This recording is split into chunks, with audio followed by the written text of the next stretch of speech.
जय राधा गोपीनाथ राधा गोपीनाथ श्री राधे।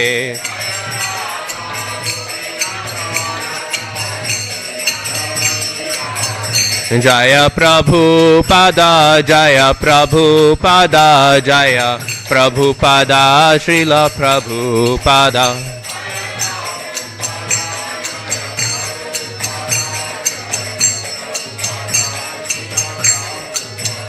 जय गुरुदेवा जय गुरुदेवा जय गुरुदेवा जय गुरुदेवा।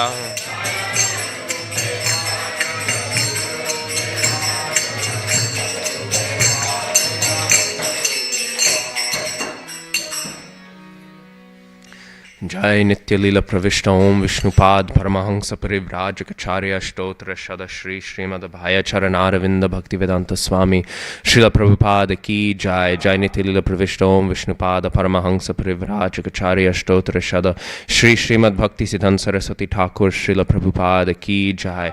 जय नित्य लीला प्रविष्ट ओम विष्णुपाद श्रील गौर किशोरदास बाबू जी महाराज की जय। जय नित्य लीला प्रविष्ट ओम विष्णुपाद श्रील सच्चिदानंद भक्ति विनोद ठाकुर की जय। जय नित्य लीला प्रविष्ट ओम विष्णुपाद श्रील वैष्णव सर्वभौम श्रील जगन्नाथदास बाबू जी महाराज की जय। श्री गौरीय वैष्णव गुरुवर्ग की जय। श्री नाम हज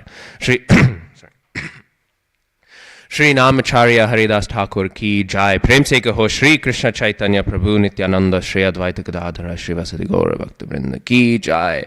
गंगा माई की जय, जमुना माई की जय, भक्ति देवी की जय, तुलसी देवी की जय, अनंत कोटि वैष्णव वृंद की जय। निताय गौर प्रेमानंदे हरि हरि बोल। All glories Samudvaris Hare Krishna, all glories Samudvaris Hare Krishna, all glories Samudvaris Hare Krishna, all glories Sri Guru and Sri Gauranga, all glories Srila Prabhupada ki jai.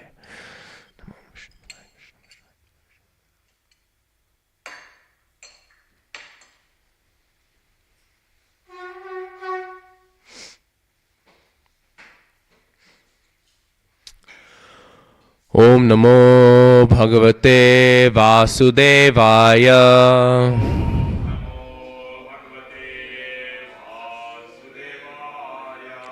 ओम नमो भगवते वासुदेवाय।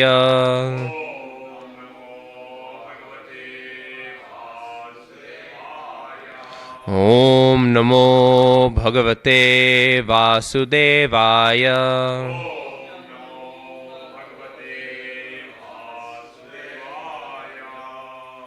So reading today from Grantharaj Srimad Bhagavatam, Canto 3, Chapter 30 and Text 20.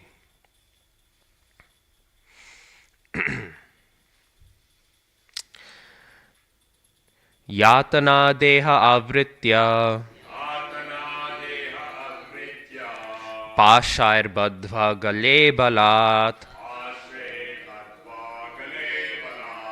Nayato dirgham advanam Dandyam raja bhatayatha Yatana deha avritya Pashair badhva gale balat Nayato dirgham advanam Dandyam raja bhatayatha Yatana deha avritya Pashair badhva gale balat Nayato dirgham advanam Dandyam raja bhatayatha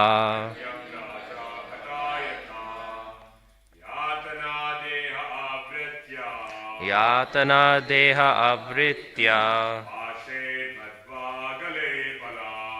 Asher bhadva gale balat Nayato dirgham adhanam Dandam bhaja hitayata Yatana deha avritya Pashair badhva gale bhatat Nayato dirgham advanam Dandvam bharja bhata yatha Yatana deha avritya Pashair badhva gale balat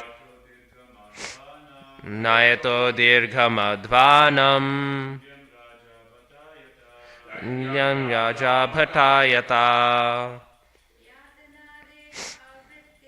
Yatana deha avritya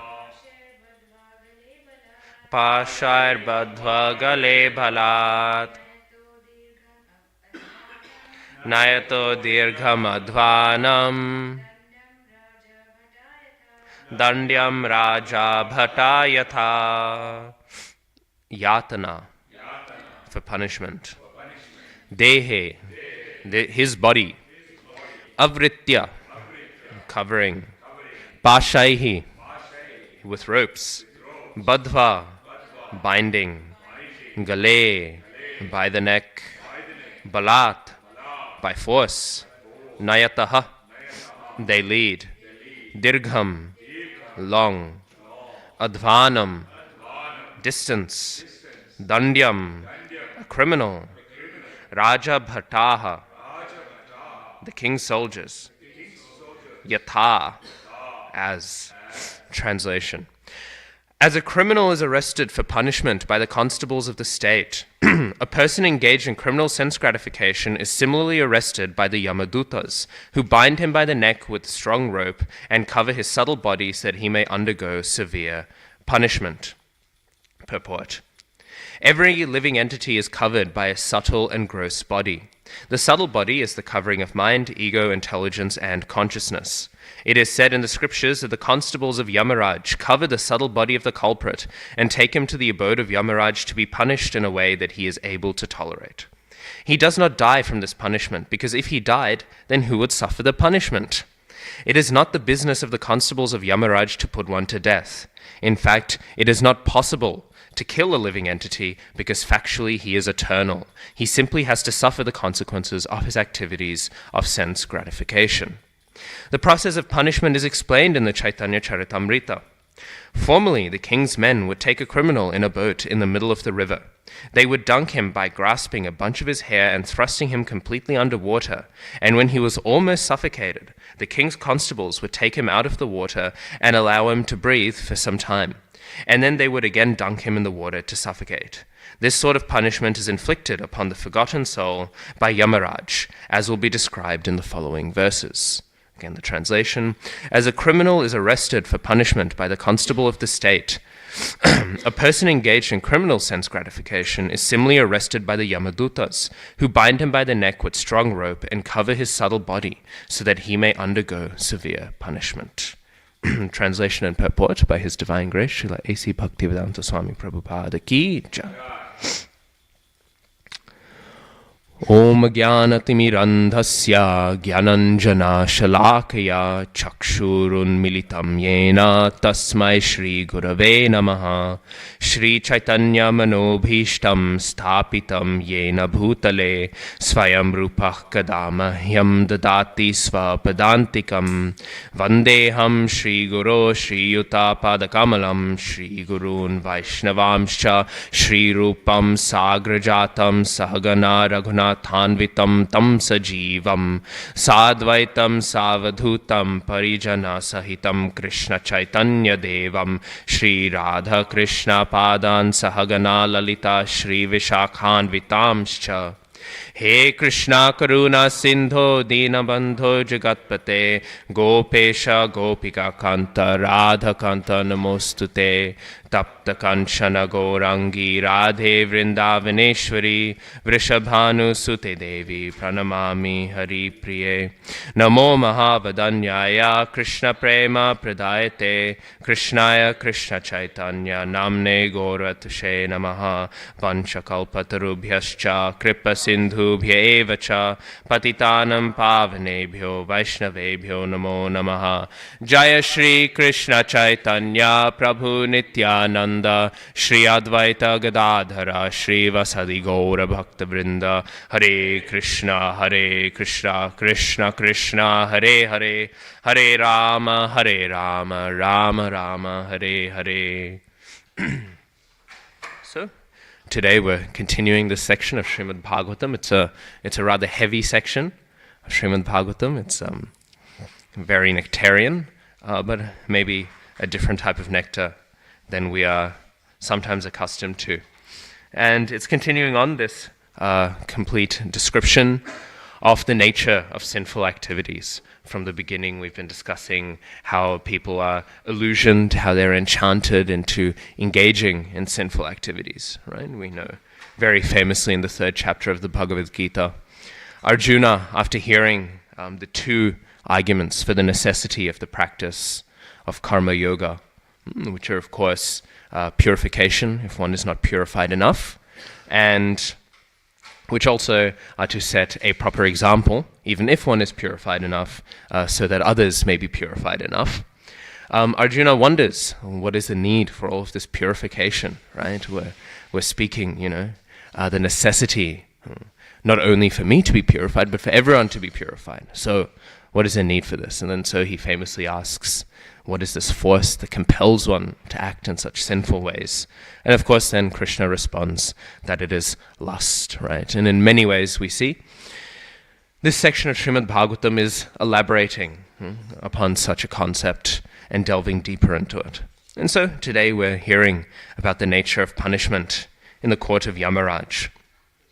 Bhaktivinoda Thakur, he writes that when we hear in Srimad Bhagavatam these descriptions of the hellish planets and all, sometimes we can be a little bit confused why we are hearing these things. On the one sense, it makes sense for us to hear about the dangers of sense gratification, of the trap that our mind can get into. But what is the nature of having all of these descriptions here of all the different types of punishment? Of course, this is not so in-depth. When we, of course, get to the 5th canto, then we're going to hear long and detailed descriptions, right, of all the punishments that are dealt out. But still, he speaks about these punishments, and he speaks about descriptions of lower planets and hellish planets. And he says that these descriptions are primarily given so that a hearer of Srimad Bhagavatam, who is more on the material platform, will be somehow encouraged to take up to Krishna consciousness. Such descriptions are fully transcendental because they are used fully transcendentally in order to propagate Krishna consciousness, right? So many people, they will not be so motivated if you tell them, you are a servant of Krishna, you must serve Krishna. But they will be a little bit more motivated if they hear of all of the hellish punishments, right, that they may undergo. So we hear, this is the general principle Bhaktivinoda Thakur gives.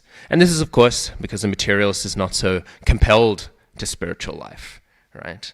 It's rather interesting that for the materialist, when they see devotees, often they think, well, the devotee is less than an animal, right? We often see materialists and we think such living is less than an animal. But for a materialist, the devotee life is one that is less than an animal. Because when the materialist sees a devotee or someone trying to be a devotee, they think, at least the animals, they eat, sleep, mate, and defend however much they want. But these people, they're restricting it. So this is less than animal life, right? At least the animal can freely go and engage in whatever sense gratification it desires. It just goes ahead and does it. But these people, they're denying themselves even that. So these people, they're not even yet on the animal platform, right? Actually, we see this often. I remember when I got my first initiation, I remember when I came back in the airport, I ran into an old family friend of ours. And she was saying, a relatively old person. So you would have expected some wisdom, right? But she asked, what were you doing? And I said, I was just in Vrindavan. And she said, what were you doing there? And I said, my Guru Maharaj gave me initiation. And then she said, what does that entail? And I said, I follow a few principles, which I've already been following, but now I'm going to, I'm really locked in, right? And so I remember telling, chant 16 rounds like that. I was just telling her. And then she said, what are the 4 regulative principles? And so I told her, and she said, do you hate yourself? And I thought, oh wow, she's at least 70 years old, I think. And I thought, and this is 70 years of materialistic life is the realization, right? She said, oh wow. And then she sort of thought, this might be an uncomfortable topic. I've just seen a young person ruin his life with was sort of the way she was talking to me. So I thought, okay, Hare Krishna. How are your grandkids? Blah, blah, blah. we don't need to talk anymore about this if it's making you uncomfortable. So we see this principle, right?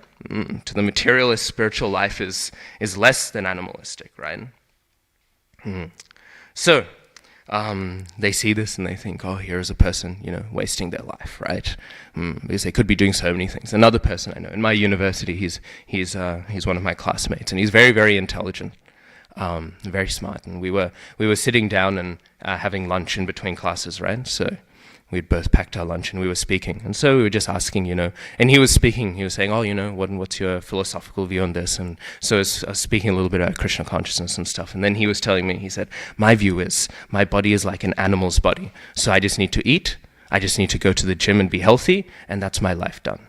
And I thought, wow, Hari Bol. I thought, here's the glories, right? And again, he's very, very intelligent, right? He gets very good marks, and he understands all these philosophers and everything. And I thought, here's the fruit of his Brahminical education, right?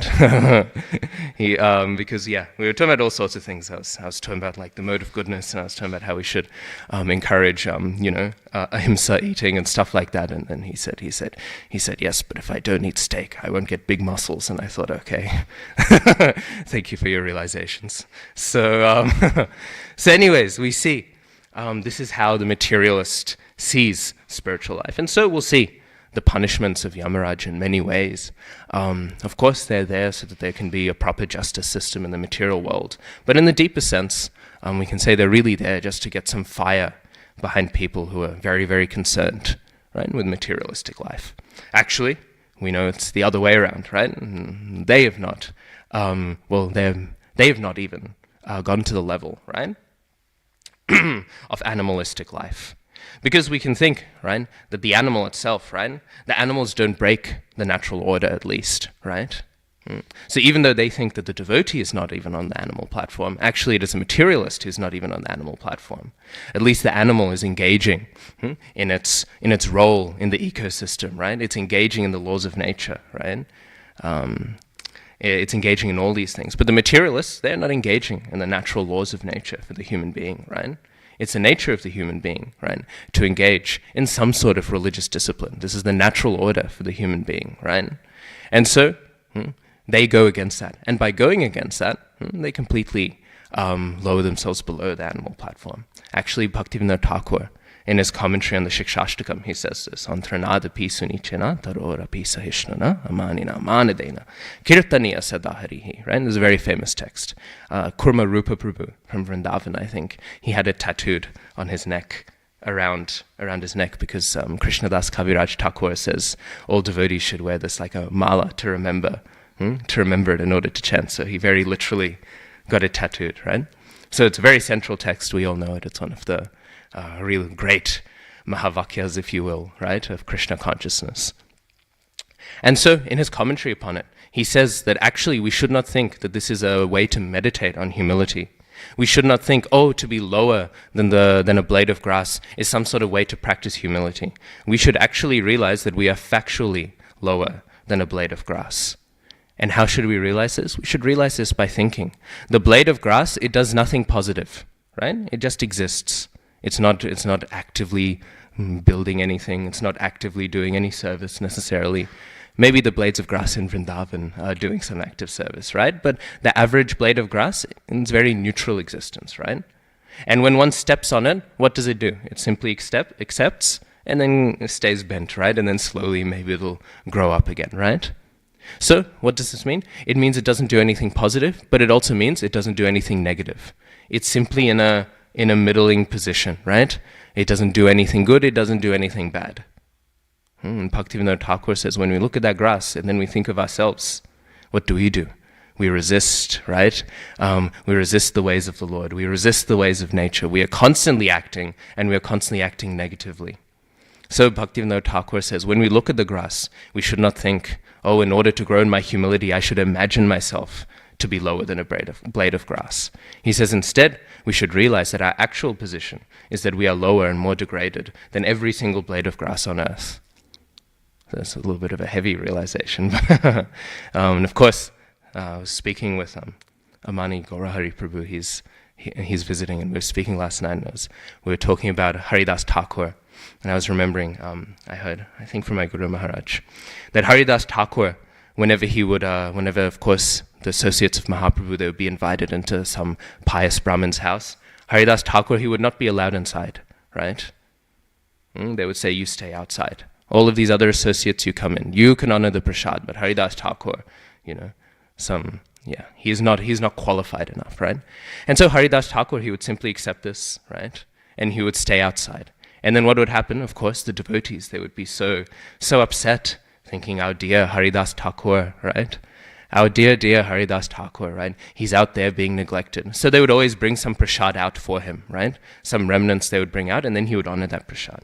So anyways, we were speaking about this, and saying, that it's said in regards to this pastime, that Haridas Thakur, when we hear those pastimes, we think, oh, Thakur Haridas, right? What an unfortunate position he's in, right? How mistreated he's being. And that's very much true, and that is the mood we should have when we hear such things. But in reality, because of the fact that he waits outside, he received the greater mercy, which is he received the remnants of the remnants, right? He received the remnants of the associates of Mahaprabhu. He received the remnants of Mahaprabhu. So not just any prasad, but Maha Prasad, right? He received these further remnants. And so this is the nature of Krishna consciousness.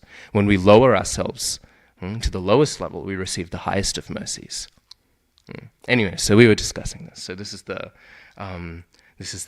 nature, right, of humility in Krishna consciousness, and this is the reality of it, right? But then, this is the part now that we were discussing, because I was just sharing that I heard during my listening, and then we were just saying, oh, it's so easy to say. It's so easy to say that, right? And it's so easy to say, oh, I will be more humble than a blade of grass. I will see the blade of grass, and I will think I'm lower than this. Very easy to say, but and then when we think about realizing it, right, on a day-to-day level, we'll still think, somebody says, oh, Prabhu, very nice seva. Oh, Mataji, oh, very nice seva. And then you think, oh, well, thank you for recognizing. Yes, I am very great. There'll be a voice. And even if we don't like that voice, the ahankar still comes through. So anyways, all of these points, we can make them, but they're very hard to realize. So, coming back to this, we're discussing the punishments, right? And these punishments in the hellish planets, they're used to motivate. This is why it's sometimes said, although it doesn't apply in this case, but sometimes we hear, Bhagavatam is for devotees, and Bhagavad Gita is for preaching, right? Because in Bhagavad Gita we have the philosophical principles very clearly elucidated in order to put forth these notions, in order to propagate this understanding. So in this way we're seeing that Yamaraj, right, he's punishing all of these individuals. And of course we know the devotee need not fear Yamaraj, right? It said Yamaraj, he has a noose for every living entity in the material world except for the Vaishnav. Right? The Vaishnav is not the property of Yamaraj. And even if the Vaishnav were the property of Yamaraj somehow, there would need to be no fear.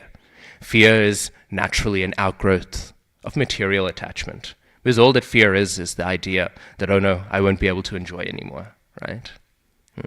That's the only nature of fear. What do people fear? They fear death because they think, oh no, I can't live an extra 10 years and have more sickness and disease. How terrible, right? Or they think, oh no, I will miss out on all the hard work I've done so that I can watch on my 56-inch TV, right? Oh no, right? This is so terrible, right? This is the nature of fear. There's a Chinese saying, and it says, the person who expects nothing is never disappointed, right? And so the nature of that is that the only reason why we're disappointed and afraid is because we're expecting to hold on to the nature of the material world. So even if Yamaraj was presiding over us, and in a sense he is, as a Mahajan, however, not as a judge, right? But even if somehow we were under his domain, still we would not want to fear. Of course, again, very easy to say, very hard to realize, right? But we would not have any concern, because what is the nature of fear? Fear is just extended sense gratification, right? That's all that it is. That's why Prabhupada, he says, fear is a product of the material time factor, and the devotee is not bothered by such things. So in this way, these fearful instructions, they do not do much for the devotee, right? But they do a lot for the devotee in the sense that the devotee utilizes them in the process of preaching, right? So these things, they're used, again, not so much to motivate us, but definitely, or at least not to motivate the devotees, but to motivate those who can be pushed to some higher platform. And of course, this has to be the case. We know Rupa Goswami, he has very nicely defined pure bhakti. Anyabhilashita shunyam jnana karmadyan avritam anukulyena krishnanu shilanam bhaktiruttama, right? Pure bhakti, it is not motivated by karma or anything else, right? And in fact, Krishna, he himself says, what does he say? He says, sarva dharman parityajya, right? He doesn't say sarva papa parityajya. Krishna doesn't say renounce all sinful activities. He says renounce all religious activities, right? So this is the nature of bhakti. When we understand bhakti on its higher levels, bhakti is not motivated by fear or even a religious sense of duty, right? This is why we see very, very elevated devotees, they won't even worry so much about such things, right? It was a few weeks ago, it was the disappearance day of Vamsidas Babaji Maharaj. And you'll hear all sorts of activities of his that are in complete neglect of apparent religious codes, right? His archanam was not regulated by pancharatrik vidhi, right? He would just go, sometimes it's said he would offer chai to his Gaur-Nitai deities. He would take tea and he would offer it to them, right? Not because he's on a low platform, but because he's on a very high platform. Of course, such a platform shouldn't be imitated. In a similar way that we hear in the 3rd chapter of Bhagavad Gita, right? In general, we should not imitate such things. Firstly, because likely we are not as pure as Srila Vamsidas Babaji Maharaj. But even if we are, many people they will imitate. Raghunath Das Goswami, he writes, he says that he asks for the blessings of all of the Vrajvasis and all of the Brahmanas, right? He writes this. And so when Bhaktisiddhanta Saraswati Thakur Prabhupada was once visiting Vrindavan, when he went there, there was one of the caste Brahmins, we can say, who was engaged in worship in one of the temples. And when Bhaktisiddhanta Saraswati Thakur Prabhupada went to that temple, this caste Brahmin told him, oh yes, I give my blessings to Raghunath Das Goswami every day, because I am a Brahmin and I'm a Vrajvasi. So I give him, he said this, he said, I give him the dust of my lotus feet. Whenever I go to his temple, whenever I go to any temple that is associated with him, whenever I see a murti or something, I say, here are my blessings. You are asking for them and I'm giving them to you. So Srila Bhaktisiddhanta Saraswati Thakur Prabhupada was not so happy hearing that, right? So he took all of his disciples, all of his sannyas disciples together. They all came together, right? And they began doing a hunger strike, right? They just started fasting. And they were fasting non-stop, all of them.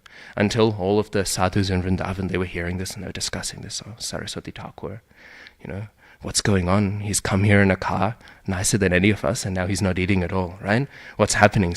What a rapid shift. And so one day, one devotee came and they said, why are you fasting? And he said, I cannot honor prasad, I cannot think of anything, right? After hearing such a great offense against one of the 6 Goswamis. So like this, he kept on fasting, and anyone who would ask him, why are you fasting? He would give this explanation. Until one day, that Brahmin found out, right? And then that Brahmin came up and then he apologized to Bhaktisiddhanta Saraswati Thakur. And I can't remember exactly how it goes, but I'm pretty sure Saraswati Thakur says, don't apologize to me, apologize to Raghunath Das Goswami, right? He is who you've committed the offense to. So like that he says, and then they ended their hunger strike. But one of the sannyasi disciples of Srila Bhaktisiddhanta Saraswati Thakur Prabhupada asked him, he said, Guru Maharaj, this person was clearly an idiot, right? Why did we fast? We could have just ignored him. We ignore so many idiots in the material world. So many people are saying such rascaldom. At the time, many scholars, they said Chaitanya Mahaprabhu was just an epileptic. That was their theory, right? And of course, we can say epilepsy is not contagious, right? How did Mahaprabhu spread that love of Godhead to all of these different people if it was simply just epilepsy, right? So anyways, so many people would say really rascaldom sort of nonsense, right? And so this disciple of Saraswati Thakur Prabhupada said, this person was just an idiot, of course, you told us to fast. I followed that. You're my spiritual master. But I'm just confused why we had to fast. And then Bhaktisiddhanta Saraswati Thakur Prabhupada, he said, I'm presenting myself as an acharya. If I had simply taken Babaji Vesh, if I had simply taken to the Babaji ashram, then I could have continued with my sadhana. And I could have had a very peaceful existence, and I could have just ignored this, right? I could have stuck to my bhajan kutir, I could have engaged in my sadhana, and I could have ignored this. But I've not taken Babaji Vesh. And playing the role of acharya, we have to set the example. And then he said, what is the point of me wearing a watch and driving a car if I will not chastise those who are blaspheming Raghunath Das Goswami?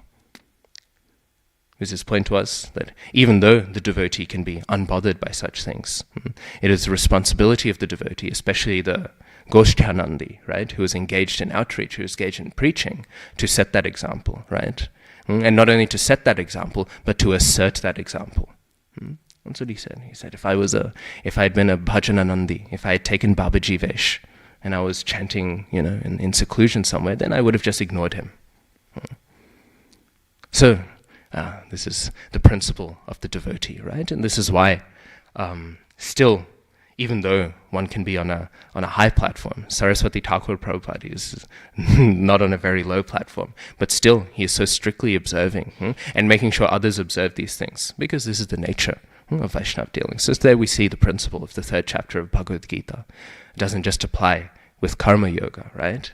It applies also fully into the levels of bhakti yoga.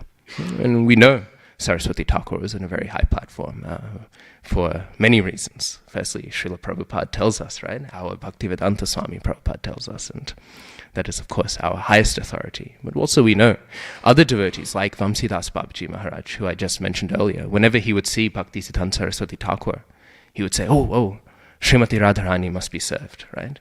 He would say very high and elevated things like this, because he acknowledged Saraswati Thakur Prabhupada's status, right, as a Nitya Siddha, eternal associate. Anyways, so in this way, we see that even though the devotee is maybe not necessarily motivated by such things, still the devotee should set a good example, right, even if one is beyond such a platform. That being said, the devotee is not bound to it.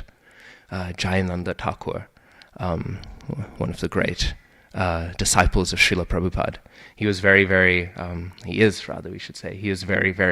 renounced and was very, very well known for his full engagement in Krishna consciousness. So much so, it's said, while he would engage in all manual work, he would wear jeans, right? In order to, do all this practical work. It's a little bit hard to do in dhoti, right? But he wouldn't get any new jeans, because he would feel very bad to spend the money that it belongs to Krishna, right? He would say, this money is Krishna's property. Why should I waste it in order to take care of my body? Right? And so like this, he would work. And so while he would work, I heard this pastime from Madhavananda Prabhu, and he said that, at one point it became like inappropriate, just the level of disheveled the jeans would be, big holes everywhere. At one point it almost became, it would have been more decent to not wear the jeans, right, than to wear them, right? They were revealing a bit too much for to be worn in a temple, right? And so Jayananda Das Thakur, he went to a store. But when he went to the store, he tried on the jeans, but he was so very much hurt by this idea that he would now have to spend Krishna's money in order to clothe himself. He was so very much hurt by this, he just thought, no one's looking, I'm just going to walk out wearing these. And so he walked out of the store, right? And walked out of the store, he thought, oh wow, now I've got these jeans. Anyways, a security guard saw him and caught him. And he caught him and he got arrested and he had to go to court. So when he went to court, he went into the courtroom and the judge was there and hearing the case, and they said, this person has done, he has stolen some jeans. And so when he was there in the court, the judge said, explain yourself. I don't think you got a lawyer or something. And Jayananda Das Thakur, he said, actually, I'm simply living in an ashram. I'm living very simply, and all money, is the possession of God. It's not my possession. So I felt very bad to spend it. And like that, he preached directly to the judge, right? And the judge was very moved by what he said, and the judge said, okay, no need, right? No need for any punishment, right? Of course, Madhavananda Prabhu, he brings up that example to show that actually devotees really are beyond the platform of ethics, but he also brings the example to say that one needs to be on the level of adhikar of Jayananda Das Thakur to sort of get away with it, right? He got away with it because simply by preaching to a judge, right, the judge's heart was softened and the judge said, okay, you go, right? But until one has adhikar to speak in such a way, then by engaging in bad activities, one will create a bad reputation, right? We know very famously, there's in the 70s, or rather in the 80s, there's a few countries where ISKCON is a little bit banned. Not banned, but just has tensions with the governments, right? And that's because devotees would go and they would just blast everyone and chastise everyone and didn't create a great impression, right, with the local authorities, right? I heard in one place the devotees went and they had to cozy up to the Hindu council there, right? And when they went, they started blasting Ganesh Puja, the whole thing. Like that was how they introduced themselves, saying, you know, we don't do anything bogus like this. And then so it took quite a few decades for ISKCON to get formally established there because they got resistance, right, from everyone, right? It was until we have like that platform of adhikar, then social rules, religious rules, even if theoretically we might say we're not necessarily bound by them, still they should be observed, right, in order to make sure that Krishna consciousness is properly propagated. So in this way, we hear that the devotee still must engage in some type of religious activity. But that is not to say that religious activity is binding. We know the very famous example. There was that one vegetarian club that Srila Prabhupada was invited to speak to. And Srila Prabhupada said, do they want to hear about Krishna consciousness or do they want to hear about vegetarianism? And of course, they said vegetarianism. And then Prabhupada said, we're not here to preach vegetarianism, right?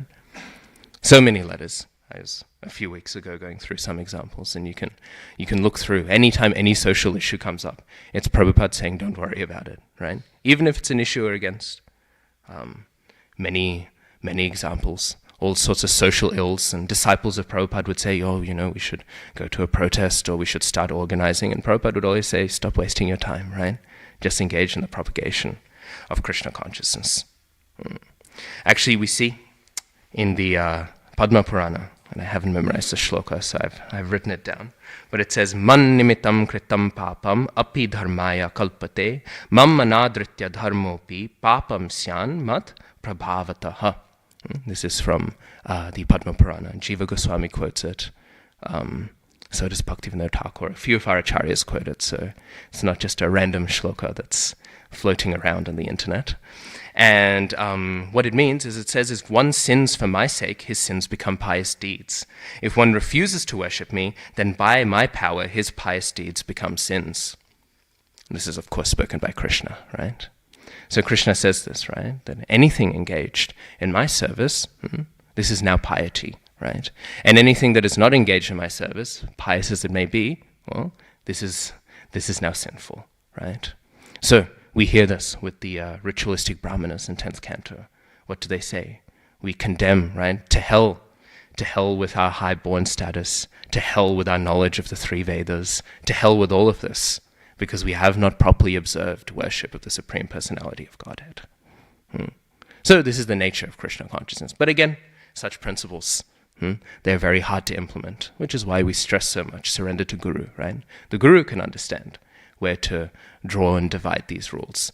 But on a personal level, I remember my Shiksha Guru told me, I was once telling him, I was saying, I think, I've got this idea, and I was sharing some ideas, and then at one point he said, Toshan Prabhu, he said, your mind on the Kanishta platform is full of foolishness and speculation. He said, stop thinking and accept the authority of the spiritual master and Shastra. And I said, okay, thank you, Prabhu. I'll stop. Actually, another time once, I was asking him once, I said, oh, Prabhu, can I read this book? I was asking, some other books I wanted to read. And he said, okay, yeah. He said, this is a bona fide Shastra, you can read this book. And then I said, okay, while we're on the topic, can I also read this book? And he said, yeah, this is also a bona fide Shastra. And then I said, okay, just final thing, just this one other book I saw. I thought, can I read this one? He said, you can't read any of these books. he said, become a bhakta, don't become a jnani. So anyways, we see, right? Unless we're under the direction of advanced devotees. Implementing these principles is very difficult, right? Because our mind will think, maybe I do want to watch movies in the service of Krishna, right? Oh, well, maybe I do want to do these things. This is a very famous example of Hit Harivangsha, the disciple of Gopal Bhatta Goswami. Was a disciple of Gopal Bhatta Goswami. We'll hear why Gopal Bhatta Goswami rejected him in a second. He would say, initially he was very fired up, right? And then at one point he came up with an idea and he told Gopal Bhatta Goswami, of course we know Bhatta, right? He's a South Indian Brahmin, right? Very paka, right? We know he's written a lot of literature that we use in our ritual life as devotees. So Gopal Bhatta Goswami, very paka, very proper, right? And so this disciple, he said, actually Guru Maharaj, Krishna wants us to enjoy because we are devotees. So why would he want us to do an Ekadashi fast? Ekadashi fast, it is not so pleasurable, right? And actually Guru Maharaj, prasadam, it is not material. It is not rice, it is transcendental. So how can prasadam that is rice be counted as real rice, right? This is what Hit Harivangsha said. And Gopal Bhatta Goswami, he chastised him and explained, Mahaprabhu even fasted from rice, right? And that rice was Mahaprasad, right? So what are you thinking, speculating all of this? But Hit Harivangsha, he was very much attached to it. So it's one of the few times we find actually in our parampara that a guru rejects a disciple and never takes him back. Because he never surrendered to the instruction of Gopal Bhatta Goswami. And today his Upper Sampradaya continues in Vrindavan. There's a few temples that follow him. And then they call him Hit Harivangsha because they say he was an incarnation of Krishna's flute and stuff like that, because they started preaching these things. Because once somebody is rejected by their guru, you have to come up with some other explanation for why they're a special personality. So like this, so there's some temples you'll see in Vrindavan, right? And they all follow him. And they actually call him Mahaprabhu as well, so it's very... Not very nice. So anyways, we see in this example, right, that until and unless we're under the guidance of senior devotees who have a genuine realization of the desire of Krishna, such principles as being independent from sinful reactions, in a sense it's true, right? But in another sense, it still doesn't mean that we have liberty, right? Krishna consciousness is that great contradiction, right? We are free because we've completely surrendered and given ourselves away to the spiritual master. So, we see this. Actually, there's one pastime I'm just remembering now. Prabhupada, some of Srila Prabhupada's disciples, they were getting their palms read, and they would go to the palm reader, and they would say, Prabhupada, my karma says I will live for this long and that long. And Prabhupada said, every time you clap your hands in kirtan, your palm reading changes, right? Because that's the point, right? With bhakti, all of these reactions, all of these things, they don't concern us so much. Anyway, so continuing on, we hear about the nature of Yamaraj. But this does not mean that we should neglect Yamaraj, right? Yamaraj is not a personality we neglect. And so there's one pastime I'll briefly discuss, and then we'll wrap up there. Of this one Brahmin boy, right? And his father, he was engaged in giving a lot of charity, right? He would give a lot of charity to all these different individuals. But this charity that he would give, well, this boy, he would look at the charity, and he would think, we are giving cows away, but these cows, they're not giving milk anymore, right? We're giving all these items away, but all these items we're giving away, they're already rather used, right? Nothing we're giving has any much value. So like this, he's wondering, right? The cows, they're barely giving milk. They're very, very old. And so these are the cows we're giving away in charity. So this boy, he became very confused, became very bewildered. Right? So he went to his father and he said, what are we doing? Right? I'm not sure if this is proper. And he asked in a very nice way. And then he thought, well, actually we should give something of value, right? Something of value should be given. So what is dearest to my father? Well, I am, right? So he tells the father and he says, to which demigod, to which devata will you offer me? Right? And then the father doesn't respond, saying, what's this stupid kid asking, basically, was his idea, right? What are you talking about, right? And then the child asks again, which devata will you offer me to? And the father doesn't, what's he talking about, right? Stop disturbing me. And then he asks again, which devata will you offer me to? And then he said, I'll offer you to Yamaraj, meaning go to hell, basically. Well, quite literally, meaning go to hell, right? So that's what he said. And so, but this child, of course, as we can see, he actually, of course, will be familiar. This is the Kathopanishad, right? And in the Kathopanishad, when we read it, it's described actually that he had some shraddha in his heart, right? This is how the Shastra refers to him. This boy, Nachiketa. Nachiketa, in his heart, he had some shraddha, right? So he has some purity. Somehow or another he's received this. I was reading one Vaishnav commentary of the Kathopanishad, and in it, that famous text, one should not become a father or a husband or any such thing, or a guru if they cannot deliver their child. This one is often evoked to describe the father, right? Because he's not in a very elevated position, right? He's giving away second-hand goods in charity, right? So, which is interesting. I was thinking about that. That's our current standard of charity, right? You go to all these charity shops and people are giving things in charity there, but they're giving the things that they don't need anymore, right? You go there and everything's secondhand and used. And I was just thinking about that. I thought, now what we think of as charity is what has been condemned as false charity in the Shastra, but that's true charity by today's standards, right? They say give your secondhand sofa. Once you've got your sense gratification out of it and you don't want to chuck it in the bin, then you can give it in charity. So anyway, so this standard of charity was being observed. So this father, he says, I'll offer you to Yamaraj, right? So of course, then it's described that he feels very bad, right? He thinks, oh, what did I say, right? Because he sees his son, who is again, some shraddha has arisen in him. So some obedience, some understanding of Shastric knowledge has emerged in his heart, right? And so with this knowledge, he thinks, well, my father is my authority, so I will follow his authority, and I will go to the hellish planet. And his father felt very bad, and he told him, right?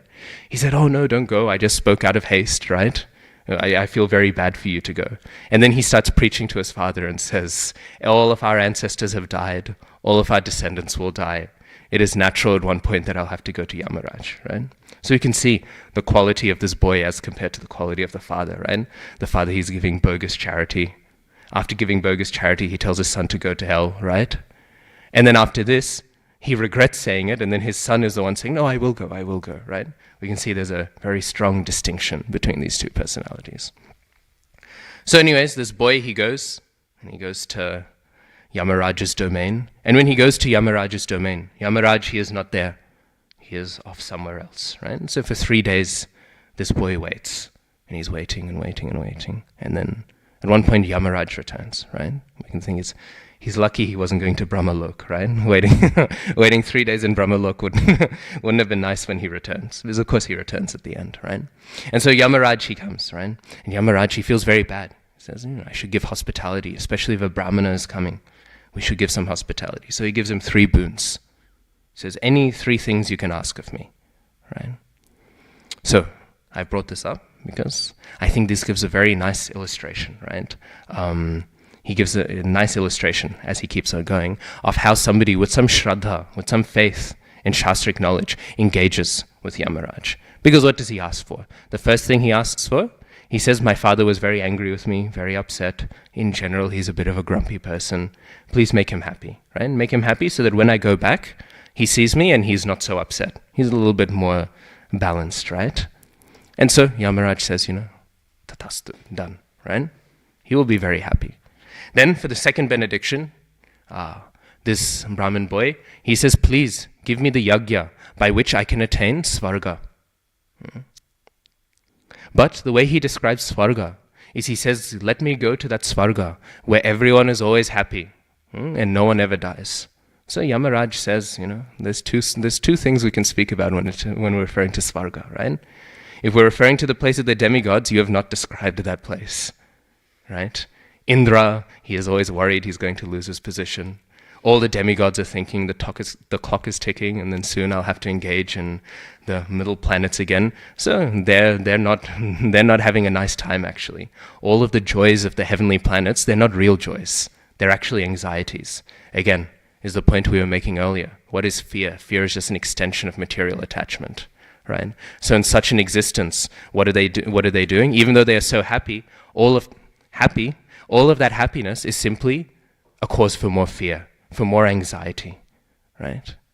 So in this way we can understand. So he says, but I can tell you about another Svarga. We know there's the Bhagavad Gita shloka, Shraddhavan anushayascha, Shrunyayad api yo naraha, sopi mukta subhalokan, prapnuyat punya karmanam, right? And we know Prabhupada, he renders this interestingly, right? Because what do we hear? We hear that there is mukta, and then there is the entrance into Shubhal Lokan, right? So this is interesting, right? Because normally Shubhal Lokan, right, these blessed lokas, which are the result of punya karma, well, normally that refers to the heavenly planets, right? Normally that's what it refers to. And so, but what do we see before it? First there is mukti, and then there is attaining these planets, right? So we see commentators, they often get creative with this. Srila Prabhupada gives a very, very sweet reconciliation. He says that this mukti is not moksha, right? Because if mukti, as we normally understand it as meaning moksha, it would make no sense. Why do you get moksha and you go to the heavenly planets? So Prabhupada, he renders this mukti as being free from sinful reactions. So when one is freed from these reactions, then they can attain these planets, right? Because as we know, somebody with pious karma, they go to the heavenly planets, right? But another way that this text gets reconciled is that we can understand this mukti as meaning moksha, but we can understand the subhal lokan as being Vaikuntha, or Goloka, right? And so there's the point made that sometimes svarga, or language that refers to the heavenly planets, especially in texts like Mahabharata, and which are concerned again with motivating people in such ways, right? Sometimes the language of the heavenly planets is used to describe the spiritual world, right? And we see this, right? Sometimes in order to help people understand. If their greatest understanding of the world is the heavenly planets, such language is used. Anyways, so in this way we understand, right, that when he asked for Svarga, Yamaraj, he says, I will send you to the Svarga where there is, or rather, I will give you the yagya by which you do attain, right, this Svarga, right? But this is the real Svarga. This is Goloka, Vaikuntha, right? So in this way, Yamaraj, he says that. And he says, it's a sort of a buy 3, get 1 free sort of special. He gives him an extra boon. And he says, not only this, but I will name this yagya after you. So there's this yagya that has been revealed, and it's named after this sweet little Brahmin boy. So in this way he says that, and then actually Yamaraj, he says, in this way you will attain Agni, right? And so some people, they say, oh no, it is referring to the heavenly planets, and the heavenly planets are a nice place. But as we know in the final mantra of Ishopanishad, the term Agni can also refer to the Supreme Personality of Godhead. So in this way we see actually he is being revealed to be educated in some form of Vaidhi Bhakti, some form of ritualized devotion. Okay, so having had this, Yamaraj is very happy. So he says, final boon, tell me, right? And then this boy, he says, we see all these people, they're living and they're dying, but surely there is some eternal spark, right? Surely there's something eternal. I'm hearing some people saying there's a soul, some people saying there's not a soul. So he tells Yamaraj, please tell me about Atma Tattva. Tell me about the nature of the soul. And Yamaraj, he says, oh, well, there's all these beautiful women, there's all these beautiful horses, I can give you all of these wonderful gifts. Don't ask for such a thing, right? You're a young boy, And he shows him, he unveils and he shows him a vision of all the majestic animals of earth, all of these beautiful princesses, all of these things. And he shows all of these things to the boy. And the boy says, yeah, these things are, they're nice, but they won't be nice in 100 years. They won't exist at all in 1,000,000 years. So there's no value in any of these things. So Yamaraj, he continues trying to corrupt the boy, trying to say, oh, look at all these wonderful things I can give you. And he says, I'm not so interested. And then eventually, after all of this, he says, this is very good. Because most people, they will choose such blessings. And such people who will choose such blessings will never be able to understand Atma Tattva. They will never be qualified to understand such things. And because they will not have qualification to understand such things, I did not wish to waste my time explaining it to such personalities. So first I have assessed you, now I will explain. And then the whole Kathopanishad goes on from there. There's a whole exploration. What is the nature of the soul? What is the nature of activities, right? Actually, one part is very relevant to what we've discussed. It's actually the first part that Yamaraj teaches. And that is, he says there are two things in the world. There is Shreya and there is Preya, right? Shreya Shreya is that which is good. And Preya, well, Preya is easy for us to remember. Preya is that which is precious, is that which is loved, right? So there's Shreya and there's Preya. When one engages, when one holds on to Preya, when one desires that, then they will also maintain their life in the material world. But when one engages in Shreya, then they will attain liberation, and maybe perhaps even more, right? So he says, by understanding the nature of Shreya and Preya, the difference between that which is good and that which is beloved, then we can understand what is Atma Tattva. So he actually doesn't even dive fully into Atma Tattva first. He dives into the knowledge by which one can perceive Atma Tattva, which is again, because of course there's a confusion. It describes this in the Upanishad. It says most people, they cannot distinguish between Shreya and Preya. They cannot distinguish between that which is good and that which they want, right? They cannot distinguish such things. And so people who are in confusion of such things will never understand Atma Tattva. Because the nature of the Atma, the nature of the soul, this is Shreya. But people wish to hear Preya. So, in this way, Yamaraj, he instructs this wonderful Brahmanical boy. So here we see, this is, I think, a very interesting example, right, of how a more spiritually inclined person engages with Yamaraj. Or if somebody engages even with death, right, it is an instructive thing, right? Of course, eventually this boy, he gets sent back and his father isn't upset, and it has a very happy ending, right? But in general, I think this is a nice shastric example, right? That just because we are not so concerned on the Bhakti Marg with the punishments of Yamaraj, we are still very much concerned with everything. It does not mean we are abandoning everything, right? We are concerned with the punishments of Yamaraj, firstly for preaching, to encourage those people who are very concerned with the punishments of Yamaraj. Furthermore, we're also concerned with such things because the freedom of bhakti means enslavement to the guru, right? This is what freedom in bhakti means. So we are not free, we are bound up by higher regulations, almost, than religious codes, right? And then finally, such all things can eventually be instructive, right? It's said at one point, even the trees become the Shiksha Gurus of the Vaishnavas, right? Because everything can be used to understand deeper the nature of Tattva. And so, death, even something so scary and horrific to so many people, can be an instructive reality for the Vaishnav. And thus, though Yamaraj's punishments are not particularly pertinent to the Bhakti Marg in the sense of us being the recipients of them, right? It is very much pertinent to our understanding of Shastra and of the world. Okay. Grantaraj Srimad Bhagavatam ki. Ananta Koti Vaishnav Vrinda ki. Namo Vishnu Padaya Krishna Pishtaya Bhutale Srimate Radha. Dinamini Namaste Prabhute Levi Gurvani Vicharni Nevishesh Nivani Gramya Channishtani.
every holy place of pilgrimage in this entire universe. It's given like that. In Padma Purana, it's also given, if somebody leaves their home just to visit, to take bath in Ganga, at that time, on the way, if they happen to meet with an accident, then they still take the same benefit of having taken bath in Mother Ganga, and they would still go back to Godhead. So you can read Nectar of Devotion. Last week we were touching on the